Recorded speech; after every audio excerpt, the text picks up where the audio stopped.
الصلاة والسلام على سيد الرسل والصلاة والسلام على سيد الرسل وخاتم الأنبياء. أما بعد فأعوذ بالله من الشيطان الرجيم. بسم الله الرحمن الرحيم. قل هذه سبيلي أدعو إلى الله على بصيرة أنا ومن اتبعني وسبحان الله وما أنا من المشركين. وقال النبي صلى الله عليه وسلم إن الرسالة والنبوة قد انقطعت فلا رسول بعدي ولا نبي. وقال النبي صلى الله عليه وسلم إذا رأيتم الذين يسبون أصحابي فقولوا لعنة الله على شركم أو كما قال النبي صلى الله عليه وسلم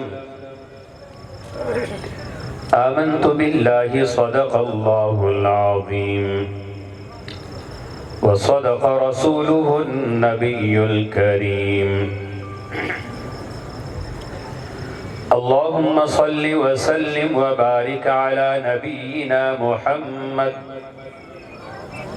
وعلى آله وأصحابه أجمعين.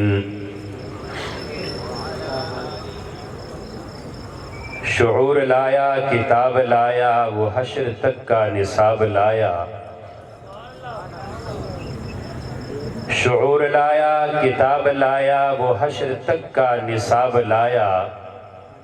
دیا بھی کامل نظام اس نے اور آپ ہی انقلاب لایا. وہ علم و عمل کی حد بھی ازل بھی اس کا ہے اور ابد بھی. وہ علم و عمل کی حد بھی ازل بھی اس کا ہے اور ابد بھی. وہ ہر زمانے کا راہبر ہے، میرا پیمبر عظیم تر ہے. وہ خلوتوں میں بھی اور صف بصف بھی، وہ خلوتوں میں بھی اور صف بصف بھی. وہ سر بسجدہ بھی ہے، سر بکف بھی. محاذ و منبر ٹھکانے اس کے، وہ اس طرف بھی ہے اس طرف بھی. محاذ و منبر ٹھکانے اس کے، وہ اس طرف بھی ہے اس طرف بھی. کہیں وہ موتی کہیں ستارہ، وہ جامعیت کا استعارہ. وہ صبح تہذیب کا گجر ہے، میرا پیمبر. آپ بھی اگر بول دیں گے تو کچھ نہیں ہوگا انشاءاللہ، پرچہ نہیں کٹتا. زور سے کہ میرا پیمبر. سب ایک بار قسم توڑ دیں، کہہ دیں میرا پیمبر. جو جو حضور اقدس کو عظیم تر مانتے ہیں وہ زور سے کہیے. میں ہاتھ نہیں اٹھواتا، یہ نہیں کہتا کھڑے ہو جاؤ پورا زور لگاؤ، لیکن کم از کم دل سے پوری عقیدت اور محبت سے کہیے میرا پیمبر. یہ سچ ہے جھوٹ ہے؟ یہی سچ ہے، یہی سچ ہے. حضرت مولانا قاری منیر احمد صاحب میرے بزرگوارم، مولانا محمد عثمان صاحب، جناب حافظ محمد نعمان صاحب کی پرخلوص دعوت پہ غالباً اس کانفرنس میں دوسری مرتبہ حاضری کی سعادت نصیب ہو رہی ہے. جتنا وقت مجھے دیا گیا ہے میں انشاءاللہ اسی وقت میں آپ حضرات کے سامنے چند باتیں پیش کرنا چاہوں گا.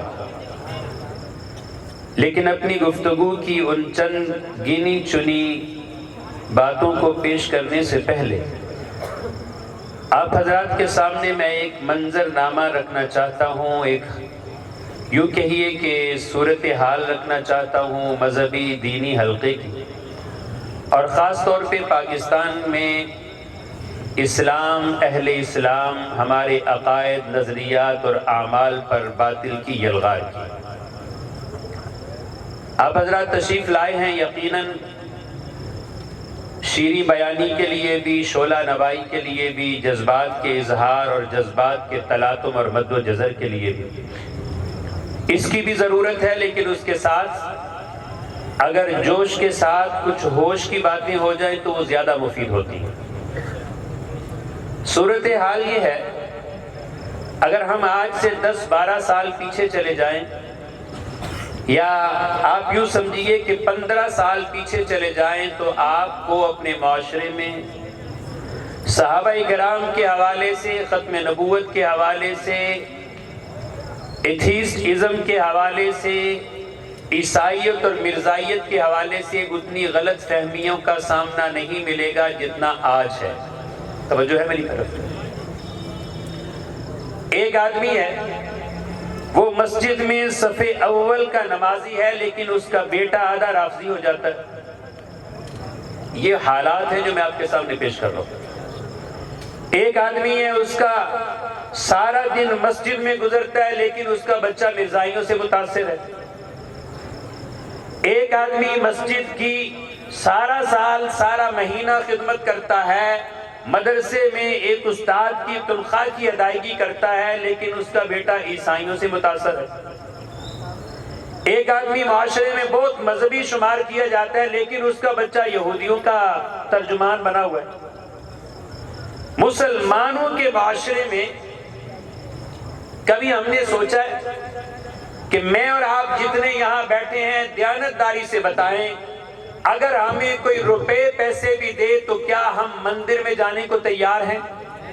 آپ حضرات نے آج زیادہ بات کرنی، میں نے تھوڑی کرنی۔ ہم مندر میں جانے کو تیار ہیں؟ کوئی آدمی کہے کہ نہیں جناب، اگر آپ 2 گھنٹے آ کر کے کلیسے میں بیٹھ جائیں تو ہم آپ کو 1 گھنٹے کے 1000 روپے، 2000 روپے 2 گھنٹے کے ملیں گے، کیا خیال ہے ہم عبادت کی نیت سے کلیسا جائیں گے؟ کوئی آدمی کہے کہ آپ کو 5000 روپے دیے جائیں گے، آپ صرف 20 منٹ مرزائیوں کے مرزاڑے میں آئیں اور آ کر کے ان کی گفتگو سنیں، آپ سننے کو تیار ہیں؟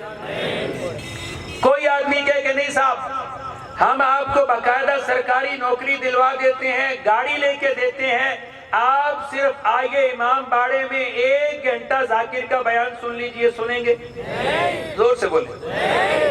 لیکن ہم نے کبھی سوچا ہے کہ ہمارا مسلمان، ہمارا نوجوان، میں ان لوگوں کی بات نہیں کرتا جو مدارس میں پڑھتے ہیں، ان طلباء کی بات نہیں کرتا جنہوں نے اپنی زندگیاں مدرسے کی چٹائی پہ گزار دی ہیں، چونکہ یہ جلسے مدارس کے لوگوں کے لیے صرف نہیں ہوتے۔ اصل ان جلسوں، ان پروگراموں کا موضوع اور اس کے مخاطب وہ عام مسلمان ہیں جو کوئی مسجد کے پڑوس میں رہتا ہے تو کسی مدرسے کے پڑوس میں، کوئی آدمی بازار میں کام کرتا ہے تو کوئی آدمی مزدوری کر رہا ہوتا ہے، یہاں پہ کوئی تاجر ہوتا ہے تو کوئی وکیل ہوتا ہے۔ یوں مجمع عام میں لوگوں کو اکٹھا کر کے، بڑے بڑے علماء کو بلا کر عقائد، نظریات پہ گفتگو اس لیے کروائی جاتی ہے تاکہ یہ جو لوگ نظریاتی اور فکری طور پر گمراہی کے راستے پہ چل پڑے ہیں، ان کو ہدایت اور رہنمائی کے راستے پہ، حق کے راستے پہ لایا جائے۔ میں نے آپ سے سوال کیا کہ آپ کو اگر روپے اور پیسے دیے جائیں، لالچ کی آڑ میں بھی آپ مندر میں جانے کے لیے تیار نہیں ہیں، دنیا کے مال و متاع کی لالچ میں آپ کلیسے میں جانے کو تیار نہیں ہیں، آپ امام باڑے میں جانے کو تیار نہیں ہیں، آپ مرزاڑے میں جانے کو تیار نہیں ہیں، آپ گردوارے میں جانے کو تیار نہیں ہیں، لیکن اس کے باوجود آپ کا عام مسلمان، عام تاجر، معاشرے کا عام مسلمان، وہ کبھی مرزائیوں سے متاثر ہو رہا ہوتا ہے، کبھی یہودیوں سے متاثر ہوتا ہے، کبھی عیسائیوں سے متاثر ہوتا ہے، کبھی وہ ہندوؤں سے متاثر ہوتا ہے، کبھی وہ رافضیوں سے متاثر ہوتا ہے۔ وجہ اس کی یہ ہے کہ وہ امام باڑے یا مرزاڑے کے اندر نہیں جاتا، لیکن وہ اپنے موبائل پر ہر آدمی کی گفتگو سنتا ہے۔ یہاں بیٹھ کر کے وہ امریکہ کے عیسائیوں کی بات بھی سنتا ہے، یہاں بیٹھ کر کے وہ اسرائیل کے یہودیوں کی گفتگو بھی سنتا ہے، یہاں بیٹھ کر کے وہ ہندوستان کے مشرکوں کی بات بھی سنتا ہے، یہاں بیٹھ کر کے وہ تل ابیب اور تل ابیب کے ساتھ ایران کے ذاکروں کی بات بھی سنتا ہے، یہاں بیٹھ کر کے وہ ہندوستان کے گردوارے میں بیٹھنے والے سکھوں کی بات بھی سنتا ہے۔ اب ہمیں ضرورت اس امر کی ہے کہ ہم اپنے معاشرے میں حق کا پہرا ہر عنوان پہ اتنی محنت سے دیں کہ یہ فتنہ جو گھر گھر داخل ہوا ہے، پہلے جنگ کا رخ ایک ہوا کرتا تھا، اب یہ جنگ آپ کو 1000 رخ پہ لڑنی پڑے گی۔ صرف بات کی اہمیت کو سمجھیے۔ آپ دیکھیے، مدرسے کے طالب علموں سے میں یہ کہوں گا، آپ اس غلط فہمی میں مت رہیے کہ آپ تو ابو بکر صدیق کو خلیفہ اول مانتے ہیں۔ انکار کرنے والا کون ہے؟ جس نے 1400 سال سے اپنی اذان میں خلیفۃ بلا فصل کا پروپیگنڈا کیا ہے، وہ انکاری تو کر رہا ہے۔ وہ کیا کر رہا ہے؟ مولانا عبدالستار توسیع رحمہ اللہ کے الفاظ بڑے عجیب ہیں۔ فرمایا صدیق خلیفہ ہے پہلا، بولیے ذرا، صدیق خلیفہ ہے، صدیق خلیفہ ہے پہلا، اور ایسا پہلا ہے کہ اب تاریخ کو بدلنے کی کوشش کرو، نالشیں کرو، مقدمے کرو، اعلان کرو، میدان میں اترو، لڑائی کرو، جان دو یا لے لو، رب نے صدیق کو پہلی خلافت کے منصب پہ متمکن کر دیا ہے۔ اب تم جان دے دو یا لڑائی کے میدان میں اترو یا پروپیگنڈا کرو، صدیق کا خلافت بلا فصل پہ ایسا قبضہ ہے کہ ماں نے وہ بچہ پیدا نہیں کیا جو اس کو ہٹا سکے۔ لیکن میں آپ سے جو بات جس عنوان پہ آپ کو لانا چاہتا ہوں، ہمارا مقابلہ صرف صحابہ کے دشمن سے نہیں، ہمارا مقابلہ نبی کی ختم نبوت کے منکر سے بھی ہے، ہمارا مقابلہ رب العالمین کے توحید کے منکر سے بھی ہے۔ آپ کو حالات کا اندازہ ہو یا نہ ہو، لیکن میرے طالب علم کو چاہیے وہ اپنے مدرسے کی 4 دیواری کے باہر جھانک کر کے دیکھے، آپ کے کالجوں میں، آپ کی یونیورسٹیوں میں، آپ کی عام زندگی گزارنے والوں میں، معاشرے کے عام افراد میں ایتھیسٹزم آیا ہے، عیسائیت آئی ہے، روشن خیالی آئی ہے، اور وہ چیزیں جو اسلام میں قابل فخر تھی انہیں گالی بنایا گیا۔ اچھا بھلا مولوی ہوتا ہے، اچھا بھلا مذہبی مسلمان ہوتا ہے، کوئی آدمی کہ یار یہ مولانا صاحب بڑے بنیاد پرست ہیں، یہ کون ہے؟ بولیے، تو ہم جلدی سے صفائی دینے لگتے، نہیں، ہم تو روشن خیال، ہم کون ہیں؟ کبھی سوچا ہے اللہ نے فرمایا کشجرۃ طیبۃ اصلھا ثابت وفرعھا فی السماء، بنیاد پرستی کی رب نے تعریف کی، فرمایا جس کے دل کی گہرائیوں میں، لہو کے اندر جس کے دل کی اتھاہ گہرائیوں میں کلمہ اتر کے جم جائے، فرمایا یہ بنیاد پرست ہے، رب العالمین کی بارگاہ میں قابل تعریف۔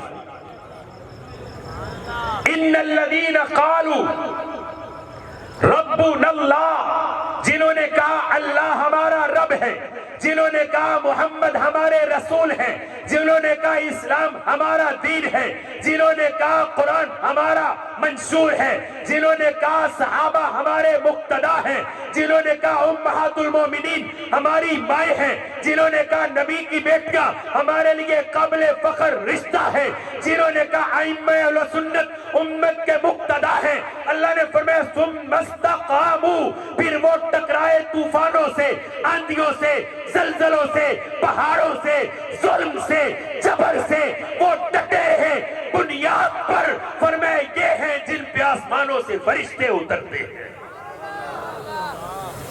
آپ بتائیے بنیاد پرستی قابل فخر تھی یا قابل مذمت؟ بولیے نا بھائی، بنیاد پرست ہونا اسلام میں قابل فخر ہے یا قابل مذمت ہے؟ وہ باتیں جو اسلام میں قابل تعریف تھی، ان کو میڈیا کے ذریعے، ان کو پروپیگنڈے کے ذریعے، دنیا کے مختلف جھوٹے لکھاریوں کے ذریعے، دنیا کے مختلف ڈرامہ سازوں کے ذریعے، فلمیں بنانے والوں کے ذریعے، قوالوں کے ذریعے دنیا میں جب کوئی اسلام کے خلاف میدان میں نہیں جیت سکتا ہے وہ پروپیگنڈے کی جنگ لڑتا ہے۔ آپ نے کبھی دیکھا ہے ہمیں بنیاد پرستی کی گالی دینے والے، ہمیں انتہا پرستی کی گالی دینے والے، فلسطین کے جہاد کو 1 سال گزر چکا۔ کتنا؟ بولیے کتنا؟ 1 سال گزر چکا ہے۔ اس 1 سال میں کسی بھی قابل تعارف اسلامی ملک نے شاید 1 گولی بھی فلسطین کے مسلمانوں تک نہیں پہنچائی، لیکن دنیا نے دیکھا ہے، میڈیا نے دکھایا، برطانیہ کا وزیر اعظم رشی سونک اسلحے سے بھرا جہاز لے کر کے آیا، امریکہ کا وزیر خارجہ آتا ہے اور وہ آ کر کے کہتا ہے میں بطور فورن منسٹر نہیں، میں ایک یہودی ہونے کی حیثیت سے آیا ہوں، پوری دنیا کا کفر اسرائیل کی مدد بھی کرتا ہے، اسلحہ بھی دیتا ہے، ان کی پشت پہ بھی کھڑا ہے، ان کے ظلم کی تائید بھی کرتا ہے، اور بنیاد پرست پھر بھی مسلمان ہے۔ اور ہم بنیاد پرستی کی اس بات سے اپنی جان چھڑاتے پھرتے ہیں۔ آج وعدہ کریں میرے ساتھ، پوری دنیا کو ڈنکے کی چوٹ کہیں گے ہم اپنے رب رسول کی بنیاد پہ قائم ہیں، اللہ کی قسم ہمیں بنیاد پرست ہونے پہ فخر ہے انشاءاللہ۔ ہاتھ اٹھا کے ذرا، ہمیں بنیاد پرست ہونے پر، زور سے، ہمیں بنیاد پرست ہونے پر فخر ہے۔ تم پر آپ نے قرآن کریم اٹھائی، حضرت قاری صاحب بیٹھے، حضور اقدس صلی اللہ علیہ وسلم اللہ کے رسول، اللہ کے آخری پیغمبر جن پہ وحی اترا کرتی تھی، مکے والوں نے دیکھا کہ قرآن کا مقابلہ نہیں ہو سکتا، قرآن کا مقابلہ، آپ کی خاموشی کا مقابلہ بھی نہیں ہو سکتا۔ مکے والوں نے دیکھا کہ قرآن کا مقابلہ نہیں ہو سکتا، محمد کریم کے معجزات کا مقابلہ بھی، ان کے صحابہ کی قربانی کا مقابلہ بھی، ان کی استقامت کا مقابلہ بھی۔ انہوں نے دیکھا کہ جو محمد کریم کے سامنے جا کے بیٹھتا ہے، قرآن کی 3 آیتیں اس کے کانوں سے اترتی ہیں، خدا کی قسم دل میں ایمان کی شمع روشن ہو جاتی۔ پریشان ہے کہ ہم نے ان کو انگاروں پہ لٹایا، مگر یہ محمد کا دامن چھوڑنے کے لیے تیار۔ ہم نے ان کو انگاروں پہ لٹایا لیکن یہ نبی کا ساتھ چھوڑنے کے لیے تیار۔ صحابہ کیسے لوگ تھے؟ مکے کے کافروں کو بھی پتا تھا کہ یہ نبی کے با وفا ہے۔ کاش بات آپ کے دل تک جائے۔ مکے کے، پھر جملہ مکمل کروں، مکے کے کافروں کو بھی پتا تھا صحابہ نبی کے وفادار ہیں، لیکن تہران کے مجتہدوں کو بھی نہیں پتا کہ نبی کے وفادار تھے۔ مکے کے کافر بھی مانتے تھے کہ صحابہ حضور کے وفادار ہیں، اور وفادار بھی ایسے ہیں کہ انہیں انگاروں پہ لٹایا ہے لیکن انہوں نے ساتھ نہیں چھوڑا ہے، ہم نے ان کو ٹکڑوں میں بانٹا ہے، انہوں نے ساتھ نہیں چھوڑا ہے، ہم نے ان کو زخموں پہ تلوار کی دھار پہ چلایا ہے، انہوں نے ساتھ نہیں چھوڑا ہے، فاقے کاٹے ہیں، ساتھ نہیں چھوڑا ہے۔ جب دیکھا کہ ساتھ تو چھوڑتے نہیں، اب پروپیگنڈے کا آغاز کیا۔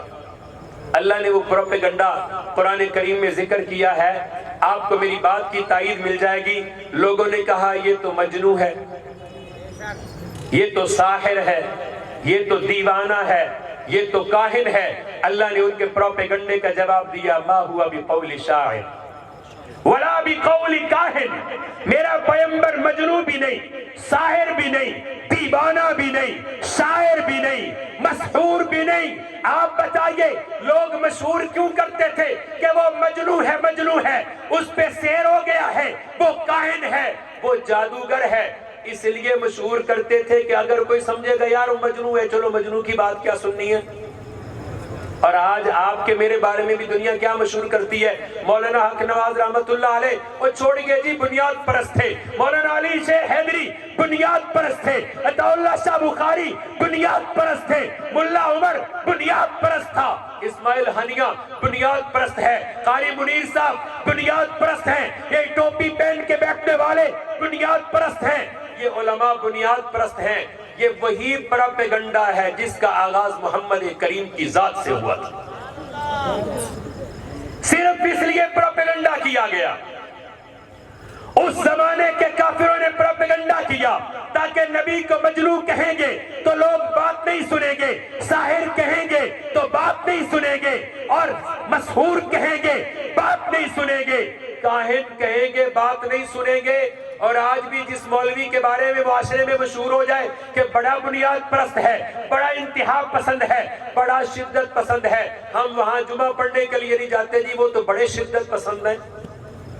بات پہنچ رہی ہے آپ تک نہیں پہنچ رہی؟ یہ وہ حالات ہیں جو میں آپ کے سامنے پیش کر رہا ہوں. اور دوسری طرف ان کا کام کیا ہے؟ سوشل میڈیا پر کوئی جعفری, کوئی نقوی, کوئی عسکری, کوئی غامدی, کوئی جیلمی, ہے نا کتنے نام ہیں, کسی کے سر پہ کالی پگڑی, کسی پہ سفید, کسی پہ پیلی, کسی پہ نیلی, ادھر بھی کتابوں کا ڈھیر, ادھر بھی کتابوں کا ڈھیر, اور پوری کتابوں میں سے ہر ایک کو کھول کھول کے دکھاتا ہے. دیکھو اس میں لکھا ہے معاویہ کے دور میں علی کو گالیاں دی جاتی تھیں, جناب علی کے زمانے میں معاویہ کو یوں کہا جاتا تھا, یہ آپس میں لڑا کرتے تھے, ایسے ہوتا تھا ویسے ہوتا تھا.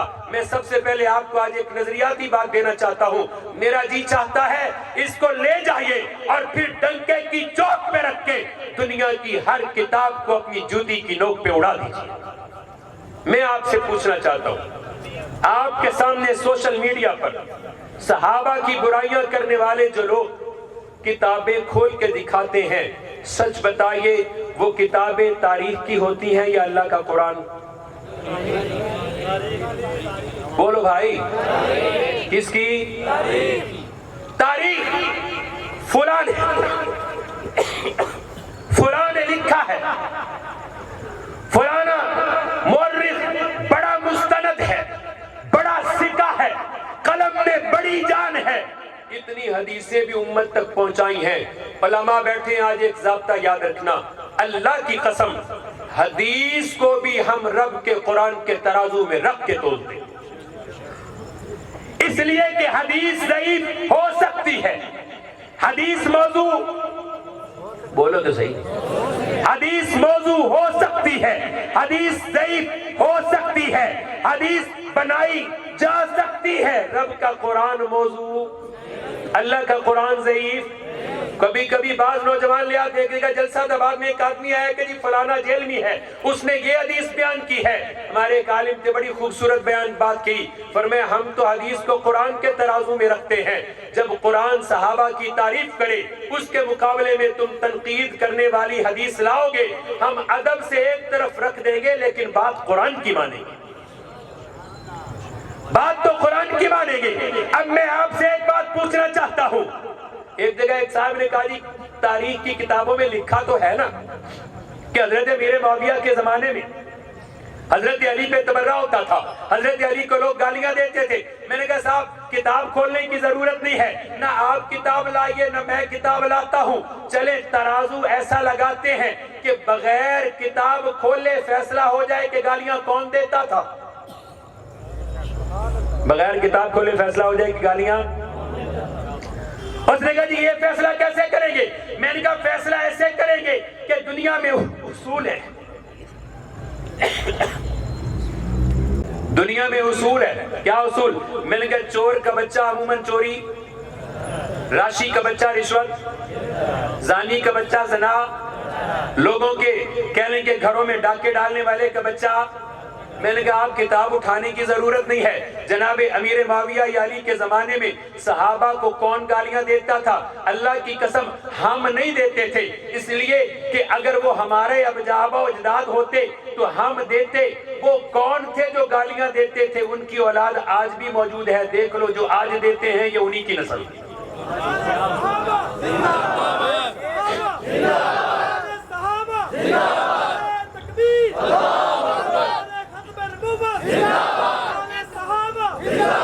یہ بہت سینی سی بات ہے کہ صاحب گالیاں دیتے تھے. گالیاں دینے والوں کو دیکھیں, جرم اپنے نشان چھوڑتا ہے, جرم اپنے پیچھے نشان چھوڑتا ہے.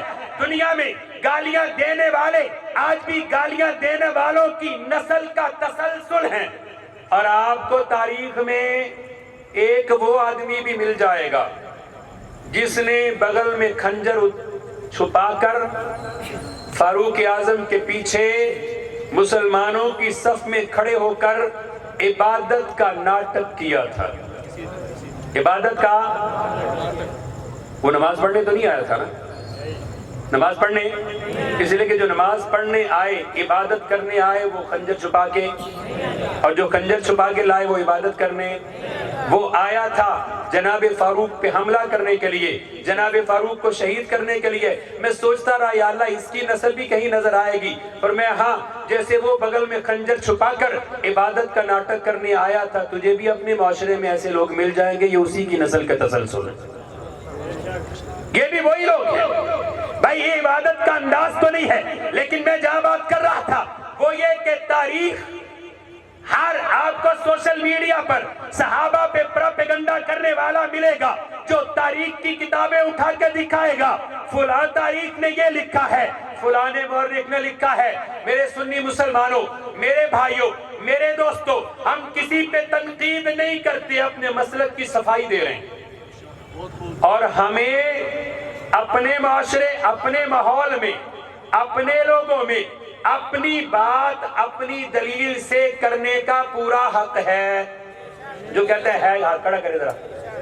اپنے لوگوں میں اپنی بات اپنے ماحول میں اپنی دلیل سے سمجھانے کا پورا حق ہے.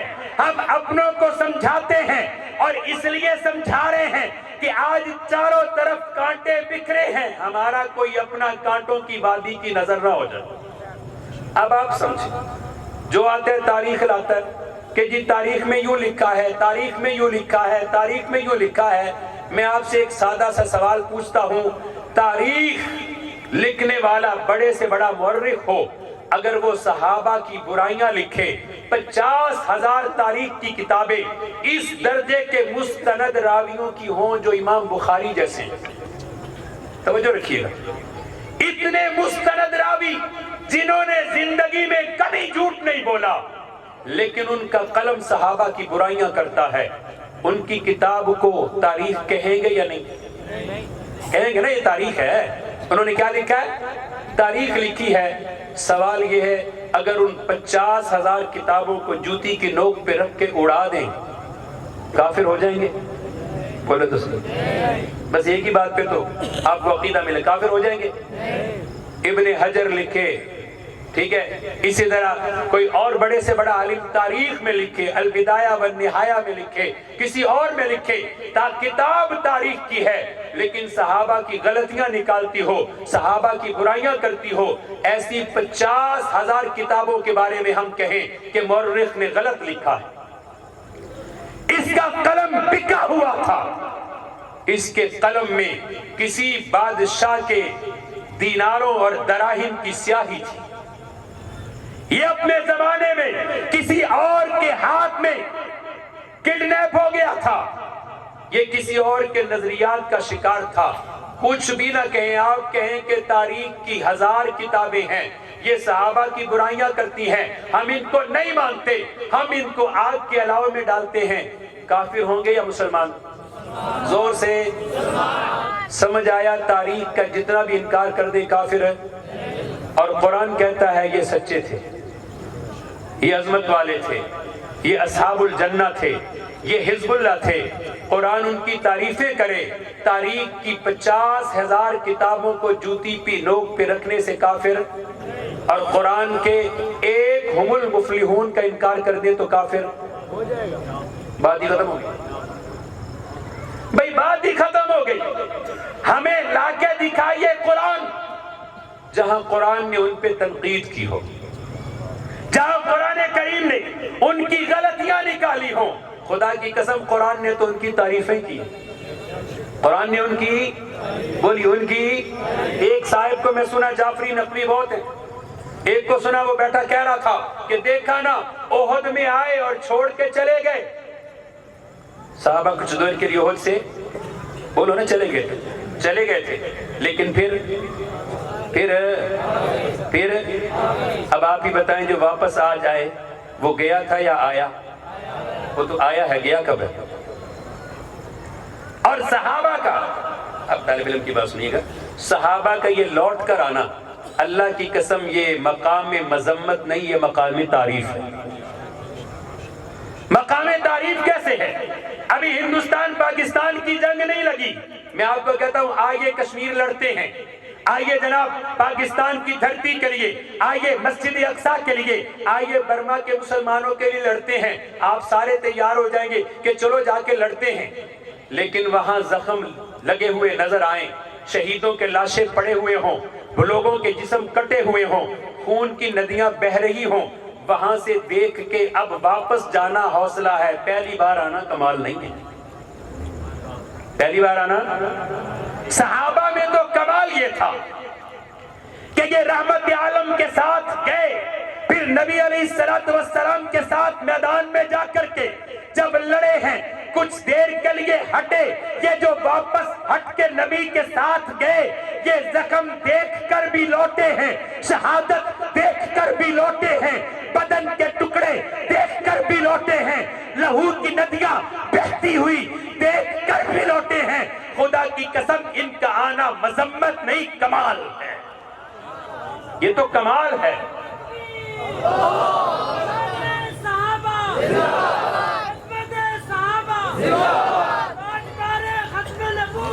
اس لیے آج سے جزاک اللہ، آج سے ایک مجھ سے وعدہ کریں، کوئی آدمی عقیدے کے عنوان پر سوشل میڈیا پہ آپ کو گمراہ کرنا چاہے، وہ کوئی تاریخ کی کتاب اٹھا کے دکھائے یا اپنے پاس سے کوئی ایسی حدیث بنا کر کے دکھائے جو امت کے متفقہ عقائد سے ٹکراتی ہو، تو ہم برسر عام اعلان کر کے کہیں گے کہ جو بات ہمارے متفقہ عقائد کے خلاف ہو اور تاریخ کے ہزاروں حوالے بھی اس کا جواب بن سکتے، اس لیے کہ عقیدہ کتاب و سنت کی دلیل کی روشنی میں بنتا ہے، تاریخ کے حوالوں سے نہیں بنا کرتا۔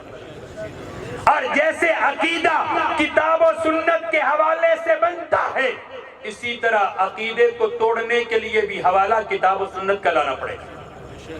کریں گے انشاءاللہ۔ اب آخری دو تین باتیں میں نے آپ سے کرنی۔ آپ کو یہ تو میں نے عرض کر دیا کہ کانٹے بہت بکھرے ہیں ختم نبوت کے عنوان پہ، عظمت سے آج کل یہ فتنہ تو بہت زیادہ ہے، جس کو بھی چار باتیں آتی ہیں، زبان میں دو جملے بولنے کی قوت ہو جاتی ہے، وہ بیٹھ کے دو عنوان کھول لیتا ہے۔ ایک کا کام ہے صحابہ ایسے تھے، عمر ایسے تھے، عثمان ایسے تھے، فلانا ایسا تھا۔ اللہ کی قسم صحابہ کو ماننے والے اتنے تابندہ ہیں کہ آج بھی زندہ ہیں۔ زور سے کہو، آج بھی، زور سے آج بھی۔ آپ کہیں گے زندہ کسے کہتے ہیں؟ میں نے کہا زندہ کہتے ہیں شہید کو۔ زندہ کسے کہتے ہیں؟ شہید کو۔ 14 صدیوں سے ہماری تاریخ دیکھو، 14 صدیوں سے ہماری تاریخ دیکھو، صحابہ کا نام لینے والے، صحابہ کے نام کا نعرہ لگانے والے، صحابہ کی عزت پہ جان دینے والے، صحابہ کے نقش قدم پہ چلنے والے زندہ ہیں۔ بدر میں صحابہ تھے، احد میں صحابہ تھے، خندق میں صحابہ تھے، اور 100 سالہ ہماری تاریخ دیکھ لو، برطانیہ کے مقابلے میں ہم تھے، روس کے مقابلے میں، امریکہ کے مقابلے میں، اب اسرائیل اور امریکہ کے مقابلے میں فلسطین میں بھی جنہوں نے صحابہ کا دامن چھوڑا، اللہ نے ان سے جہاد کی دولت چھین۔ جنہوں نے صحابہ کا دامن چھوڑا، اللہ نے ان سے جہاد کی دولت۔ ایک حوالہ ہے، میں نے کہیں پڑھا ہے سیرت کی کتابوں میں، غالباً سیرت حلبیہ میں، کہ حضور علیہ السلام جب بدر میں تشریف لائے صحابہ اکرام کو لے کر نکلے تو جہاد کی نیت سے نہیں تھے، 2 قافلوں میں سے ایک کا وعدہ تھا۔ جب صحابہ میدان میں لڑنے کے لیے اترے تو رسول اکرم صلی اللہ علیہ وسلم نے وہ پہاڑ کی چوٹی پر، بلندی پر ایک دعا کی تھی۔ توجہ رکھیے گا طالب علم کی بات کی طرف۔ حضور نے پوری رات دعا کر کے آخری جو جملے کہے تھے، فرمایا اللہم ان تہلک ہذہ العصابہ، اللہ اگر یہ ساری کی ساری جماعت شہید ہو گئی، کیا کہا اللہ؟ بولے تو صحیح۔ اگر یہ آپ کبھی اس جملے پہ غور کریں، نبی نے یہ کیوں نہ کہا اللہ ان میں سے اگر 100 شہید ہو گئے اور 250 بھاگ گئے؟ یہ کیوں نہ کہا کہ اللہ ان میں سے 300 شہید ہو گئے، 50 بھاگ گئے؟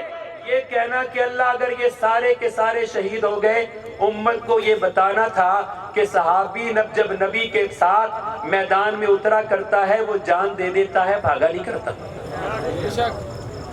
صحابی جب نبی کے ہمراہ میدان میں اترا کرتا ہے وہ جان دیتا ہے، بھاگتا نہیں۔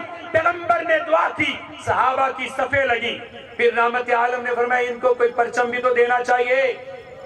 وہ پہلا پرچم جس کے لیے مدینے سے تو کوئی کپڑا نہیں لایا گیا تھا، اس موقع پر جو پرچم بدر کے میدان میں صحابہ کو دیا گیا وہ مدینے کے بازار سے خرید کے کپڑا نہیں لایا گیا، سیدہ عائشہ کا دوپٹہ تھا۔ وہ ام المومنین سیدہ عائشہ کا دوپٹہ تھا۔ پھر آپ مجھے کہنے دیجئے نا کہ یہ کائنات میں پہلا پرچم تھا جس پرچم کے سائے کے نیچے رب العالمین کے فرشتے پہلی مرتبہ لڑنے کے لیے اترے۔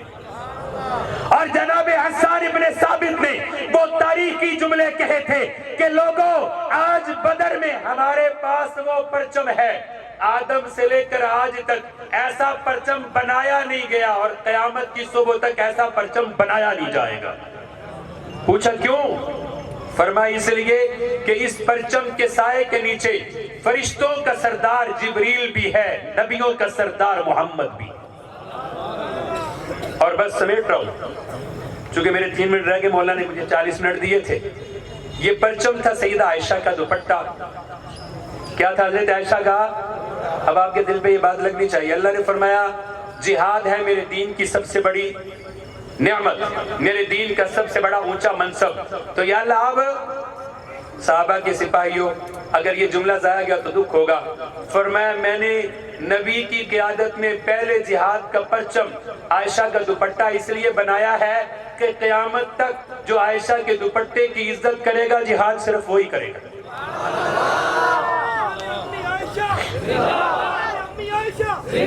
نعرہ تکبیر، تاج و تخت ختم رہتے صحابہ، کردار صحابہ، عفت امی عائشہ صدیقہ، نعرہ تکبیر۔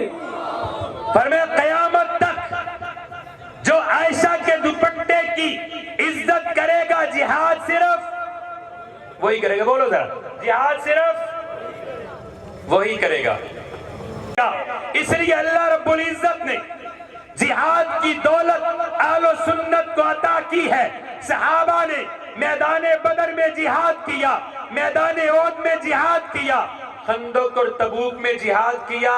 آج بھی اہل و سنت فلسطین میں جہاد، فلسطین میں جہاد۔ لوگ کہتے ہیں 1 سال ہو گیا ہار گئے، کیا ہو گیا؟